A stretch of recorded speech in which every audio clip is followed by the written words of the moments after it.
Diamond coaching centre में आपका बहुत बहुत स्वागत है। आप अपने कीमती समय को लेकर डायमंड कोचिंग सेंटर के पास आए हैं, तो हम चाहते हैं कि आपका ये समय थोड़ा सा भी बर्बाद ना हो। इसके लिए हम लेकर आए हैं आज 2011 में 10वीं कक्षा में हिंदी में जो क्वेश्चन पूछा गया है बिहार विद्यालय परीक्षा समिति पटना के द्वारा, उन क्वेश्चन का सॉल्यूशन करने जा रहे हैं। जिसका पहला क्वेश्चन है कि सीता अपने ही घर में घुटन क्यों महसूस करती है। तो इस क्वेश्चन का जवाब होगा कि सीता अपने ही घर में घुटन इसलिए महसूस करती हैं क्योंकि सीता एक विधवा औरत है, लेकिन सीता को 3 पुत्र और उन तीनों पुत्र की 3 पत्नियां, साथ में उन तीनों पुत्र के भी पुत्र जो कि सीता के पोते और पोती के रूप में उनके परिवार में खेलते रहते हैं। सीता का परिवार भरा हुआ परिवार है, लेकिन सीता के घर में आपसी विवाद हमेशा होते रहता है। सीता को 3 पुत्र और 3 बहुएं होने के बावजूद भी सीता को अपने किसी भी पुत्र से या अपने किसी भी बहुओं से कोई लगाव नहीं था। हालांकि जब भी सीता के पास उनके पोते या उनकी पोतियां खेलने के लिए चले आते थे, तो ऐसी स्थिति में उनकी बहुएं भी उन्हें जली कटी सुनाने लगती थी, जिससे सीता के हृदय को काफी चोट पहुंचता था। और ये आपसी विवाद सीता के घर में हमेशा बना रहता था।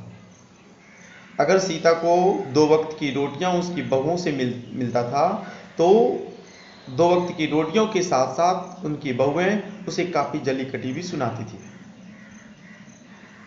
इस प्रकार से सीता के जो 3 पुत्र थे, उन तीनों पुत्र ने ये निर्णय लिया कि सीता को बारी बारी से तीनों पुत्र अलग अलग रखेंगे, अपने घर पे रखेंगे और सीता वहीं रहकर खाना खाएगी। इस प्रकार सीता अपने तीनों पुत्रों के साथ बट गई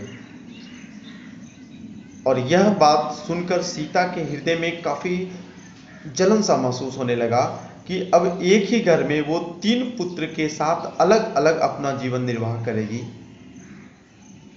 तो उसे ये बात अंदर ही अंदर खाई जा रही थी और सीता अपने ही घर में घुटन महसूस। आपका दूसरा क्वेश्चन है कि माँ मंगू को अस्पताल में भर्ती कराना क्यों नहीं चाहती है।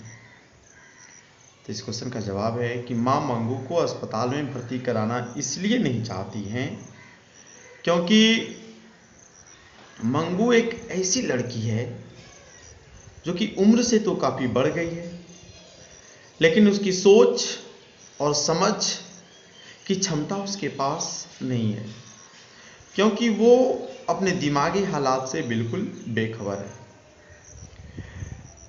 मंगू जब घर पे है तो उसकी सारी देखरेख, सारे कार्य, उनके दैनिक जीवन की जो दिनचर्या है, सुबह से लेकर के शाम तक के जितने भी कार्य हैं, वो सारे कार्य अपने से नहीं कर पाती है और उन सारे कार्यों को उनकी मां करती है। मंगू की ऐसी स्थिति को देखकर पूरा घर परेशान है, लेकिन मां परेशान नहीं है। पूरे घर वालों के कहने पर भी मंगू को अस्पताल में भर्ती करो ताकि मंगू का इलाज हो सके और मंगू अच्छी हो सके। लेकिन मां को यह विश्वास था कि जो लड़की घर पर अपने से किसी भी कार्य को नहीं करती, यहाँ तक कि स्नान, ध्यान, खान पान कुछ भी नहीं कर पाती है, तो अगर इसे हम हॉस्पिटल में भर्ती कर देते हैं तो वहाँ तो सरकारी केवल खाका पूर्ति होता है। माँ का मानना था वहाँ केवल सरकार के द्वारा खाका पूर्ति किया जाता है, रोगियों के साथ अच्छा व्यवहार नहीं किया जाता है। तो माँ के इस डर का दूसरा कोई उपाय नहीं था।